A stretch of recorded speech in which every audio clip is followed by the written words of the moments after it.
अगला श्लोक, 4 नंबर का श्लोक। हाँ, मन्यः क इच्छति जनः सहसा ग्रहीतुम्। हाँ, तो इसका अर्थ मन्यः नहीं है, मूल रूप में बिंबम है, वह अन्य है, और संधि बिंबम और अन्य की संधि हो गई तो वो बिंब मन्यः बन गया।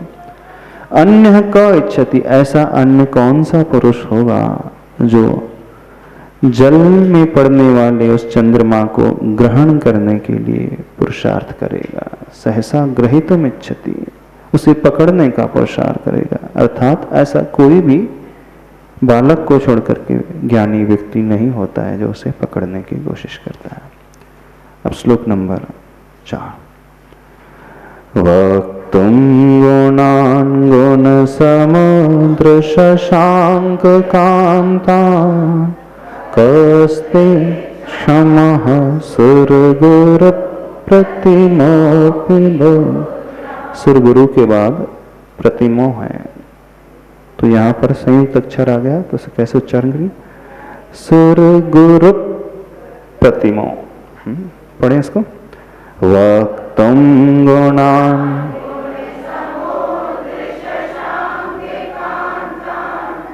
कस्ते क्षमः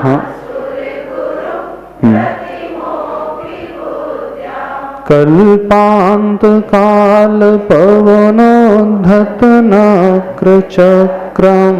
पढ़ो।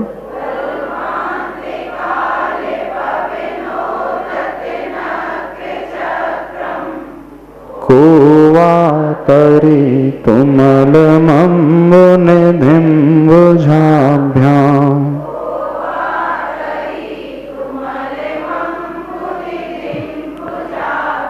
पूरा श्लोक एक साथ पढ़ते हैं, सरल है ना, उच्चारण कठिन तो नहीं।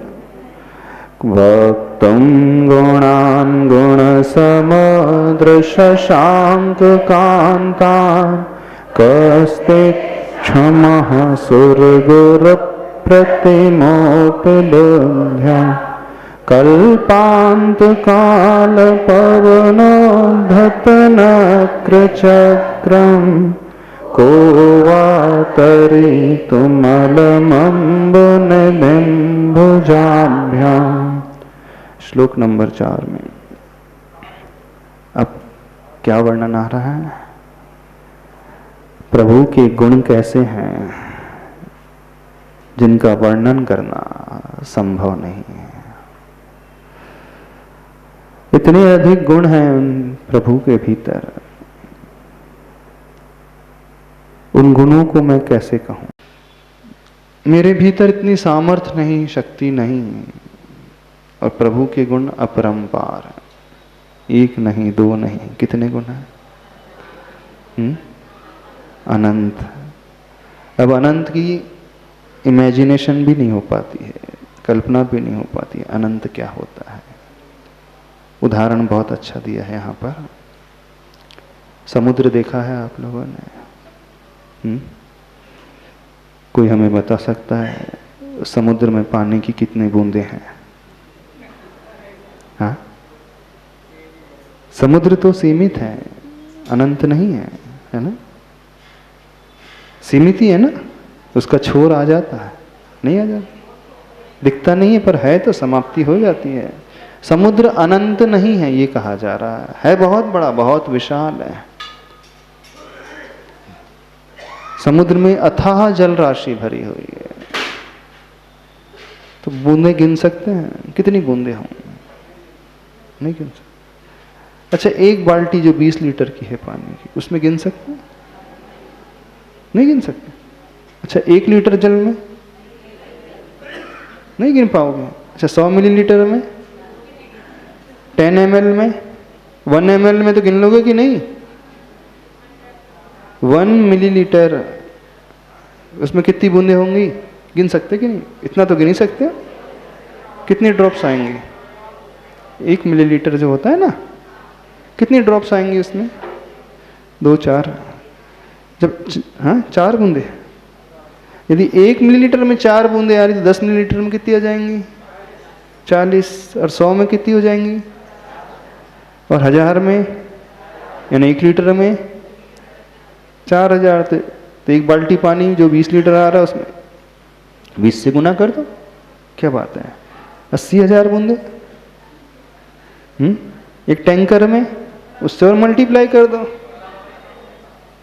1000 लीटर का टैंकर है तो उसमें और उतना गुना कर दो, तो एक टैंकर के जल की बूंदे तो गिनी जा सकती है। एक समुद्र की फिर। हाँ, हमारी बुद्धि का विषय नहीं बन रहा, हमारे ज्ञान का विषय नहीं बन रहा, लेकिन इस हिसाब से देखा जाए तो कथनचित यदि उसकी लंबाई चौड़ाई और उसकी गहराई पता चल जाए तो कैलकुलेशन थोड़ा बहुत तो हो सकता है। फिर भी इस बुद्धि के द्वारा बूंदे गिनना शक्य नहीं है। जब समुद्र में इतनी बूंदे हैं, हम उस बूंदों को ही नहीं गिन सकते हैं, तो प्रभु के भीतर कितने गुण हैं। समझ में आ रही है बात? नहीं समझ में आ रही? क्या नहीं समझ में आ रहा? उन आदिनाथ भगवान के आत्मा में कितने गुण हैं, तो आप कैसे हैं प्रभु? गुणों के समुद्र हैं। तो श्लोक में प्रथम चरण में संबोधन दिया है गुण समुद्र। क्या संबोधन दिया है भगवान को? गुण समुद्र। यानी क्वालिटीज को लेकर के उनका नामकरण हो गया, गुण समुद्र। बोले जैसे हम समुद्र के गुण, समुद्र में जल की बूंदों को, ड्रॉप्स को नहीं गिन सकते हैं, हे प्रभु आप उस गुण के समुद्र की ही भांति हैं, लेकिन समुद्र फिर भी सीमित है, आपके गुण जो है असीम है, सीमातीत है, अनंत है। जब आप यह श्लोक पढ़ते हैं गुण समुद्र कहते हैं, क्या सोचते हैं? क्योंकि उच्चारण तो करते होंगे कि नहीं? नहीं करते? उच्चारण सभी लोग उच्चारण करते हैं ना श्लोक का। जब आपके मुख से गुण समुद्र निकलता है तो दृष्टि कहां जाती? हाँ, कौन हमें बताएगा? बताओ थोड़े जोर से, माइक खड़े होकर के बोलना, कहां जाती है दृष्टि? आज हम जानना चाह रहे हैं, आखिर समझ तो ले पहले कि हमारा चिंतन, हमारे भाव, चिंतन तो करते ही नहीं हाँ, इतनी जल्दी पढ़ते हैं कि वहां भाव जाते ही नहीं। अच्छा, जिस दिन धीरे पढ़ना हो, बहुत समय, मान लिया आज उपवास है, आज व्रत है, कहीं नहीं जाना, मंदिर में बैठना है, अष्टमी है, 14 से कुछ नहीं करना है, आज भक्तामृत का पाठ करना है, भक्तामृत का विधान करना है, माला फेरना है, सामायिक करना है, ठीक है, उस दिन तो पर्याप्त समय है। हाँ, उस दिन समय की कमी है? नहीं, उस दिन तो कोई समय की कमी नहीं है। जब आपके मुख से श्लोक निकलता है और आप कहते हैं वक्तुम गुणान गुण समुद्र, कहाँ रुकते हो, क्या रखते हो, क्या सोचते हो? कोई नहीं सोचता, किसी ने नहीं सोचा आज तक। अभी देखना, अभी तक हमें पता नहीं था, हम ऐसे ही पड़ जाते थे। अब जैसे ही हमने सोचा गुण समुद्र, अब समुद्र में अथाह जल राशि है, उसकी काउंटिंग हम नहीं कर सकते, गिन नहीं सकते। तो प्रभु तो उस समुद्र से भी अधिक गुणों को धारण करने वाले हैं। अपार गुण प्रभु के भीतर हैं। तो ऐसे प्रभु की मैं स्तुति कर रहा हूं, ऐसे प्रभु का मैं गुणानुवाद करने की कोशिश कर रहा हूं, शुरुआत कर रहा हूं। अर्थ यह है उनकी महत्ता हमें पता चलने लगती है, उनकी वैल्यू हम समझने लगते हैं, उनकी कीमत कितनी है, वे कितने महान हैं, उनकी महिमा हमें ज्ञात होने लगती है। क्योंकि जब तक हमें महिमा नहीं ज्ञात हो, वो भाव, वो समर्पण पैदा नहीं हो सकता। जब आप किसी बहुत रईस व्यक्ति से, बहुत बड़े आदमी से मिलने जा रहे हैं, मान लीजिए एग्जाम्पल के लिए मुकेश अंबानी से आपकी मीटिंग होगी, बहुत रिचेस्ट पर्सन है इंडिया का, तो आप कैसे जाओगे?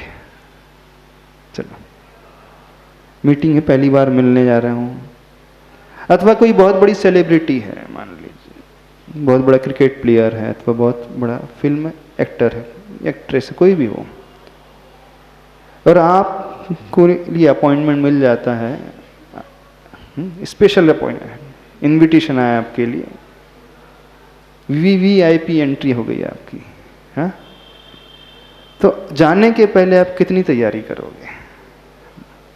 बताना, क्या क्या करोगे? आपको पता है नेक्स्ट संडे को जाना है, 2 बजे दोपहर को मीटिंग है, और स्पेशल एंट्री कार्ड है आपके लिए, और लिमिटेड लोगों से ही वो मिलने वाले हैं, और उसमें आप सबसे पहले नंबर के। तो क्या भाव पैदा होंगे, क्या क्या तैयारी आपकी होगी, बताओ। इमेजिन करो ऐसा। अथवा आप जिसे बहुत बड़ा मानते हो, चलो, क्योंकि आपकी नज़रों में कोई ऐसा व्यक्ति तो होगा ना जो बहुत नेम वाला, फेम वाला, पैसे वाला,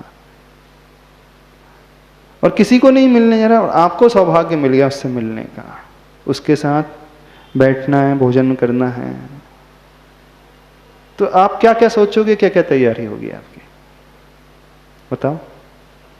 कैसी ड्रेस रहेगी आपकी? अच्छी रहेगी कि ये सामान्य ड्रेस पहन करके चले जाओगे? नहीं व्यवस्था, हाँ, ड्रेस भी अच्छी रहेगी, तैयारी भी अच्छी रहेगी, व्यवस्थित तरीके से, हाँ, होगा कि नहीं? सब सज धज करके जाओगे, अच्छे से बिल्कुल जाओगे, उसमें क्या बात है, ऐसे तो उठे सुठे तो जाओगे नहीं एकदम। जितना आप अच्छे से अच्छा कर सकते हो वैसे ही करोगे, कि सामान जैसे रूटीन लाइफ में रहते हो वैसे तो नहीं जाओगे। आपका कोई रिश्तेदार आ रहा, उससे मिलना बात अलग है, तो इस विशेष व्यक्ति से मिलने के लिए जाता है व्यक्ति, और जिसे जीवन में पहली बार मिलने का सौभाग्य मिल रहा है, तो उसकी तैयारी कुछ अलग ही प्रकार की रहती है। अथवा नरेंद्र मोदी से आपकी मीटिंग फिक्स हो जाए, प्राइम मिनिस्टर आपके पास आपके शहर आ रहे हैं और आपको मौका मिल जाए, उन्होंने चंद लोगों को चुना है, सामान्य चंद लोगों को चुना है कि वो अपनी व्यथा कथा कह सकते हैं, अपने बारे में उनकी जो भी समस्या है वो कह सकते हैं, ये तो हो सकता है कि नहीं, ये तो, और आपका नाम लग गया, आपका नंबर आ गया, कितनी तैयारी रहेगी बताओ। न केवल पहनने आदि की, आप यह भी तैयारी करो कि ऐसे व्यक्ति से मिलना है तो किस प्रकार से बात करना है ना, पॉइंट्स बनाओगे, क्या क्या उनसे चर्चा करना है, तो ऐसे एक्सपर्ट से भी मिल लोगे थोड़े बहुत, भैया बता दो जो जानकार है, क्या क्या पूछा जाता है, कैसे कहा जाता है, ऐसे होगी नहीं तैयारी? क्यों इतनी तैयारी बताओ? विशेष है, बड़ा व्यक्ति है, आज तक मैं उससे मिला नहीं हूं, बहुत VIP है। तो मन में जब ये भाव पैदा हुआ कि बहुत VIP है, जीवन में पहली बार मैं मिलने जा रहा हूं, तो आपकी तैयारी में जमीन आसमान का अंतर आ जाता है, और हर एक व्यक्ति की तैयारी में आ जाएगा। ऐसा नहीं आपके लिए, कोई भी व्यक्ति क्यों ना हो, जैसे वो रहता था वैसा नहीं, बहुत विशेष मेहनत करेगा, तैयारी करेगा, सभी रूप से, बाहरी भीतरी लुक से, सभी रूप से वो विशेष तैयारी करेगा। सिर्फ एक कारण के द्वारा ये तैयारी होती है कि मन में बैठ गया कि महान व्यक्ति है, बहुत विशेष व्यक्ति है, हाँ उससे मैं मिलने जा रहा हूं, मुझे सौभाग्य मिला है। तो महिमा जैसे ही ज्ञात होती है, हमारी भाव प्रणाली एकदम बदलने लगती है, नहीं बदलती? हाँ जी, हाँ, स्वाभिमान भी जागृत होता है कि हम उनसे मिलने जा रहे हैं, हमें मौका मिला, कोई बात नहीं। हम लेकिन ये स्वाभिमान क्यों पैदा हुआ? उसकी महिमा का ज्ञान होने से। वो किस पोस्ट पर है, किस मुकाम पर बैठा हुआ है, कितना सक्सेसफुल है, कितनी उसने जीवन की ऊंचाइयों को छुआ है, उस जैसे व्यक्ति होना बहुत कम होता, बहुत दुर्लभता से ऐसा पद मिलता है। तो जैसे ही महिमा पता चलती है, हमारे यहाँ सब कुछ बदल जाता है।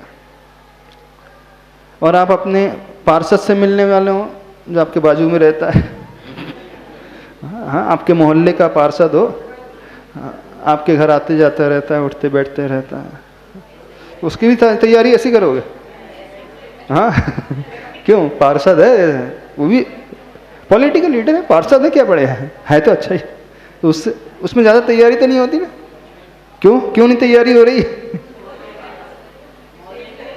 मोहल्ले में रहता, रोज ही मिलते रहते, रोज टकराते रहता, हाँ जय जिनेंद्र होते रहती, आते जाते रहते मिलते, तो उससे कुछ विशेष, तो विशेषता जहाँ आ जाती है, पता चल जाता है कि नहीं ऐसे व्यक्ति से तो भाव अलग होते हैं। बस हम यही कह रहे हैं, अभी तक जो भक्ति चल रही है ना, अब सामान्य मान करके चल रही है, कोई विशेषता कोई महिमा पता ही नहीं चल रही। और जब तक महिमा का ज्ञान नहीं होगा, हम लाख पढ़ लें भक्तामृत स्तोत्र, कुछ नहीं होने वाला, क्योंकि अभी हमने महिमा ही नहीं जानी। तो महिमा जानना सीखो। तो यहां पर आचार्य भगवान क्या लिख रहे हैं, गुण समुद्र। ये गुण समुद्र का प्रयोग जानते हो उन्होंने क्यों किया? वैसे तो वो गुण के समुद्र हैं ही, लेकिन इसके पीछे बहुत बड़ा मनोविज्ञान छिपा है, प्रभु की महिमा की ओर हमारी दृष्टि ले जाने का। ये प्रभु सामान्य नहीं है, बहुत महिमावान है। और ये भी फैक्ट है, तीर्थंकर 24 ही होते हैं, और वो भी कौन से तीर्थंकर? प्रथम तीर्थंकर। वो भी कितने वर्षों के बाद हुए? हाँ, कितना समय बीत गया बताओ? एक अवसर्पणी, एक उत्सर्पणी, एक अवसर्पणी, 18 कोड़ा कोड़ी सागर बीतने के बाद ऐसा व्यक्तित्व आया है। और वह भी पहले तीर्थंकर, प्रथम तीर्थंकर, यदि हम आदिनाथ भगवान को लगा रहे हैं, तो उन तीर्थंकर की मैं स्तुति करने जा रहा हूं जिन्होंने 18 कोड़ा कोड़ी सागर बीतने के बाद लगभग यह धर्म का उपदेश दिया है। इनके अभाव में आज तक सारी दुनिया पाप में ही, भोगों में ही डूबी थी। धर्म क्या होता है, मोक्ष क्या होता है, मार्ग क्या होता है, किसी को कोई ज्ञान ही नहीं था। ये प्रभु की बड़ी महती अनुकंपा है कि उसका फल है कि लोग असत मार्ग को छोड़ करके सतमार्ग में बढ़ने लगे। ने ऐसे व्यक्ति की मैं पूजन कर रहा हूँ, गुणानुवाद करने जा रहा हूँ, भक्ति करने जा रहा हूँ, जो सामान्य नहीं है, बहुत बहुत ऊंचे पद पर बैठा हुआ है, जो गुणों का समुद्र ही है, गुणों से भरा हुआ है। बोले समुद्र की काउंटिंग, समुद्र में जलराशि की काउंटिंग तो फिर भी संभव है, लेकिन प्रभु के गुणों की काउंटिंग करना तो, गिनती करना तो असंभव है। यानी ऐसे महिमावान व्यक्तित्व की मैं पूजा करने जा रहा हूं, किसी सामान्य व्यक्ति को याद नहीं कर रहा हूं। अब पूरी महिमा हमें पता चल गई, अब कैसे भाव होंगे? हाँ, मेरे जीवन का सौभाग्य क्षण है। तभी वो पंक्ति कहते हैं, अब भाग्य मेरो उदय आयो, दर्श प्रभु जी को लख लयो। क्यों कहा गया है? मेरे भाग्य का उदय है कि प्रभु के दर्शन हो रहे हैं। यानी व्यक्ति जो पूजा अथवा वो विनती की पंक्ति को कहता, वो भी नहीं सोचता होगा, शायद आप इसमें भी नहीं सोचते होंगे, हाँ, आज मेरे कितने शुभ कर्म का उदय आया है, पुण्य कर्म का उदय आया है कि प्रभु के निकट में आ रहा हूं, प्रभु के दर्शन में पा रहा हूं। ये सारी जो पंक्तियां लिखी हैं उन विनती भजन आदि में, वो इसीलिए लिखी हैं कि हम समझे हमें क्या मिला है, हम समझे जिसकी हम स्तुति कर रहे हैं, गुणानुवाद कर रहे हैं, वो सामान्य विभूति नहीं है, बहुत महान विभूति है। बस ऐसा भाव भीतर आएगा तो तैयारी अलग ही प्रकार की होगी। जैसे प्राइम मिनिस्टर से मिलने जाने के लिए तैयारी हो रही थी, अभी तो आपने अपने भगवान को क्या समझा है? पार्षद की भांति समझ लिया। रोज तो मिलते रहते हैं भगवान है ना, तो मंदिर में वही भगवान बैठे हैं, रोज तो मिलते रहते हैं, वेदी में वही बैठे हैं, अपन तो रोज देखते ही रहते हैं, रोज दर्शन करते रहते हैं, और भक्तामृत रोज तो पढ़ते ही रहते हैं। अभी तो क्या धारणा है, रोज पढ़ते थे, भक्तामर भी वही है, जिनवानी भी वही है, प्रभु भी वही है, हमको याद भी है, कंठस्थ भी है, तो महिमा ही नहीं समझी हमने। और जब तक महिमा नहीं समझी जाएगी, कुछ रिजल्ट ही नहीं आएगा। महत्व कौन से शब्द हैं, कौन सा श्लोक है, इसका नहीं है, इससे कुछ नहीं होता कभी भी। इस बात को पकड़ो, समझो।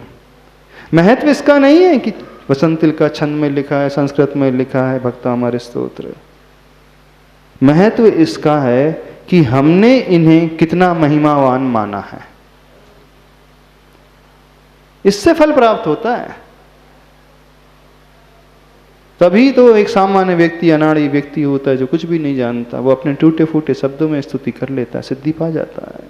अंजन चोर जैसा छोटा सा बालक हो, सिद्धि पा जाता है, कर लेता है। क्यों? क्योंकि उसने महिमा को जाना है। और हम हैं कि महिमा जानते ही नहीं, पार्षद की भांति समझ करके रखा भगवान को, ऐसे ही समझा है ना। रोज तो मिल रहा है, भगवान भी रोज मिलते हैं, जनवाणी भी है और भक्तामर भी वही है, रोज ही है। अब आप कहो कि महाराज जी रोज रोज पढ़ते पढ़ते वो तो आदत हो ही जाती है, रोज प्राइम मिनिस्टर से मिलेंगे तो फिर वो हमारे घर का ही हो जाएगा जैसे, ऐसा। इस कारण कहा जाता है जब भी हम शुरुआत करें पहले ये भाव लाएं कि मैं कौन सा कार्य करने जा रहा हूं, किसे याद करने जा रहा हूं, क्या पढ़ने जा रहा हूं, वो व्यक्तित्व कैसा है, कितने ऊंचे स्थान पर बैठा है, कितना प्रभावशाली है, क्या उसने साधना की है, क्या उसने जीवन में तपस्या की है, कैसे उस पद को उन्होंने पाया है। ये सारी भूमिका होती है और इसके बिना वो भाव पैदा नहीं होते।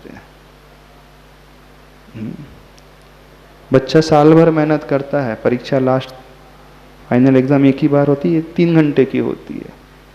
3 घंटे की मेहनत के लिए था, 3 घंटे की परीक्षा के लिए साल भर क्यों भूमिका तैयार की जाती है? बताओ क्या कर रहा है साल भर? वो सुबह से लेकर शाम तक लगा है, पढ़ रहा है, कोचिंग जा रहा है, खूब मेहनत कर रहा है, और एग्जाम तो 3 घंटे की है और मेहनत उसकी वर्ष भर की है। जब 3 घंटे की एग्जाम का फल आ रहा है, पेपर का फल आ रहा है, साल भर क्यों व्यर्थ में वेस्ट करें? क्योंकि जो रिजल्ट आ रहा है वो कौन से 3 घंटे के पेपर का ही तो रिजल्ट है। फाइनल एग्जाम जो उसने दिया 3 घंटे का ही तो पेपर है। लिखने में कितना समय लगा, पेपर देने में उसे 3 घंटे ही तो लगे, ज्यादा समय तो नहीं लगा। हाँ। यदि ये सोचे 3 घंटे की तो बस 3 घंटे में जाकर के लिख करके आ जाऊंगा तो हो जाएगा, कुछ नहीं। भले ही पेपर लिखने में 3 घंटे हैं, लेकिन उस 3 घंटे में क्या लिखना, कैसे लिखना, किस आधार से लिखना, कौन सी विधि है, क्या सही है, ये क्या गलत है, यहां तक पहुंचने के लिए साल भर लगता है। समझ में आ रहा है? वो प्लेयर है, मैच तो एक ही दिन खेलता है, लेकिन उसमें सिलेक्शन होने के लिए, हाँ, फाइनल में पहुंचने के लिए उसे जिंदगी भर मेहनत करना पड़ता है, तब एक दिन की मैच खेलने के लिए उसे मिलता है। अब कोई सोच ले कि एक ही दिन की तो बात है, उसी दिन मैं चले जाऊंगा। तो भक्तामर पढ़ने तो कितने समय लगता है? भक्तामर स्तोत्र पढ़ने में आप लोगों को कितना टाइम लगता है? 15 मिनट बताना, 10 मिनट, 20 मिनट, कितना वक्त लगता है? 10 से 15 हो सकता है, किसी 15 एवरेज, 15 मिनट एवरेज मान ले, 15 मिनट लगता है ना। तो जो क्रिया 15 मिनट में हो रही है तो उसका फल सबको मिल जाना चाहिए। क्यों नहीं मिलता है? बात 15 मिनट की है ही नहीं। 15 मिनट में हमें किस प्रकार से करना है, क्या करना है, क्या नहीं करना है, कैसे बोलना है, कौन से भावों को लाना है, इसकी मेहनत तो बहुत लंबी चौड़ी होती है, नहीं होती। तो पहले वह भाव लाने की प्रणाली समझे, हम वो विशुद्धि लाने का तरीका समझे, और उसका तरीका है गुण समुद्र। हे प्रभु, आप इतने महिमाशाली हैं, छोटे मोटे नहीं है। बिना इसके वो विशुद्धि पैदा ही नहीं होगी। आचार्य भगवान को आहार देते और अन्य मुनि महाराज को आहार देते हो, क्या अंतर है? हाँ, हमें एक बार बताना आप लोग। नवधा भक्ति करके आपने पड़गान किया और अपने घर में आपको सौभाग्य मिलेगा। किसको पड़गाने का? आचाश्री को पड़गाने का। और आपके चौकी में आचाश्री आ गए, कहना ही था। और कोई मुनि महाराज के क्या हो गया? क्यों? आचार्य श्री के पड़गान में, आचार्य श्री के हार दान देने में विशुद्धि इतनी क्यों बढ़ रही है?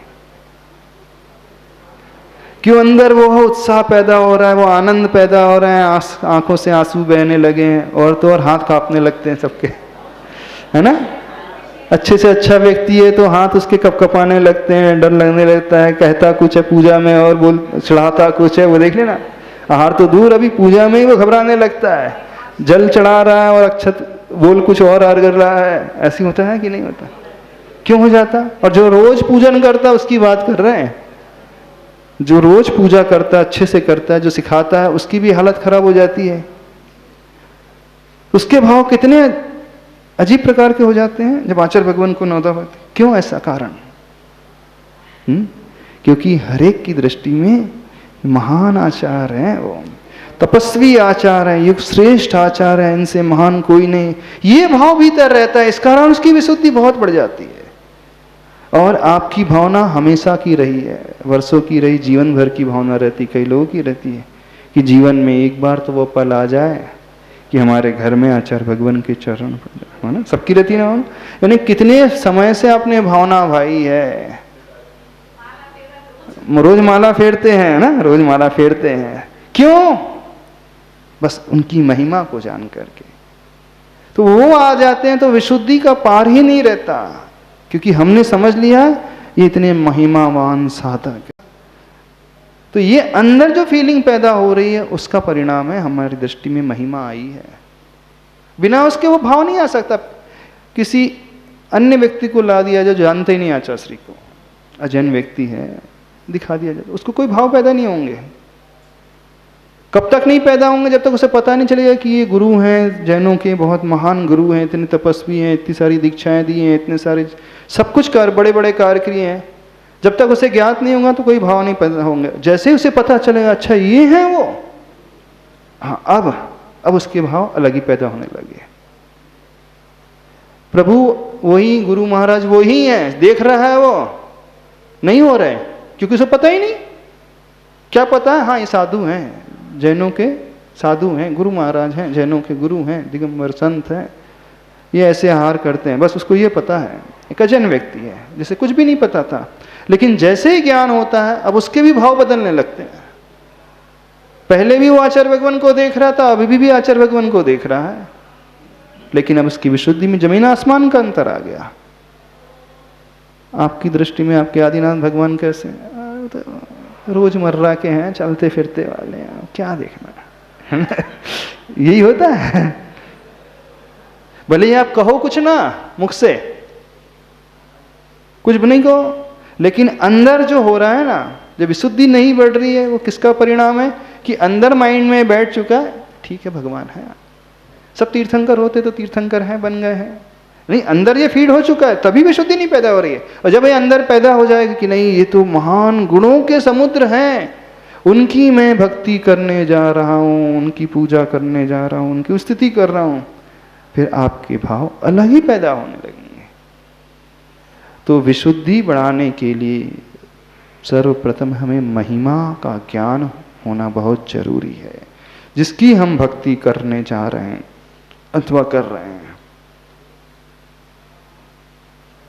अनाड़ी व्यक्ति होता है जिसे हीरे की परख नहीं आती ना, हीरा उसे हाथ में दे दे तो कांच का टुकड़ा मान करके उसके लिए कांच ही के बराबर है, उसकी वो कद्र नहीं करता, बिल्कुल कद्र नहीं करता, उस कांच का टुकड़ा है। जैसे ही पता चलता है ये हीरा है तो पारस मणि है, तो फिर उसके भाव अलग ही हो जाएंगे। तो बताइए, जब स्तोत्र पढ़ते हैं, श्लोक पढ़ते हैं, दृष्टि जाती गुण समुद्र की ओर? अब जाएगी, हाँ अब जाएगी, अभी तक नहीं गई एक भी बार।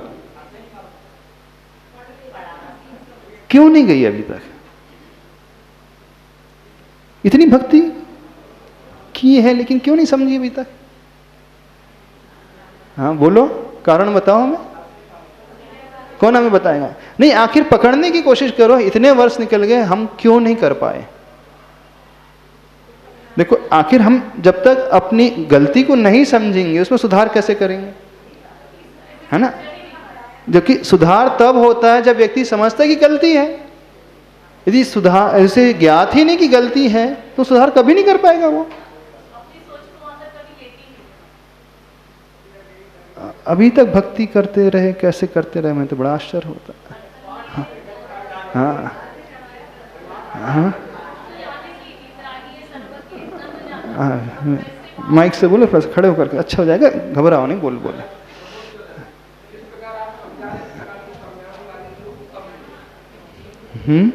जिस प्रकार से आपने समझाया भक्तंबर जी को हाँ। कि कैसे पढ़ा जाता है, कैसे उसका अध्ययन किया जाता है, कैसे उसमें गुणवाद किया जाता है, ऐसे समझाने वाले लोग कम मिले हैं। अभी तो हमने कैसे गुणगान को समझाया नहीं, अभी तो नहीं, ये ऐसे लोग कम मिले हैं पहले।